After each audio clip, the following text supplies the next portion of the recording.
તો કહેવાનો મતલબ એ છે કે નોકરી કોઈ પણ પ્રકારની હોય, તમારે જે તૈયાર કરવાના છે વિષયની સંખ્યા નક્કી છે 12 થી 15. 12 થી 15 વિષય વ્યવસ્થિત તૈયાર કરી નાખો તો નોકરી તમારા હાથમાં છે. સહેલું, એક વખત નિર્ણય લઈ અને લાગી જવું પડે. અને શું વાર લાગે? માની લો કે તમે ધોરણ 1 થી 5 જે તે સમયે તમે હું ભણ્યા છું ત્યારે આપણને 5 વર્ષ લાગ્યા છે.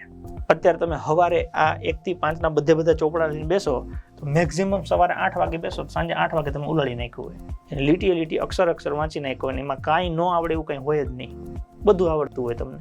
તો એ એક જ દિવસમાં 5 ધોરણ પતી જાય. 6, 7, 8, 9, 10 ધોરણ સુધીનું કન્ટેન્ટ થઈ જાય. મને નથી લાગતું કોઈ વિદ્યાર્થી નાપાસ થાય. ખાલી એને એ લેવલથી સમજવું પડે, તૈયાર કરવું પડે.